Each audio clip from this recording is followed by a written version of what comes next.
ఒక చెట్టు మీద రెండు పక్షులు ఉన్నాయి. ఒక పక్షి మాత్రం ఏంటంటే ఆ చెట్టు మీద ఉండేటువంటి పండ్లను మాత్రమే తింటూ ఉన్నది, విహరిస్తూ ఉన్నది ఆ చెట్టు మీద. తీయగా ఉన్న పండ్లు తిన్నప్పుడేమో ఎంతో ఆనందపడిపోతున్నది.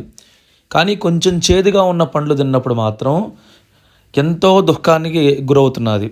అయితే ఇంకొక పక్షి మాత్రం ఏంటంటే ఆ చెట్టు మీద ఉండేటువంటి ఎటువంటి పండ్లని తినకుండా ఆ తినేటువంటి పక్షినే చూస్తూ ఉన్నది.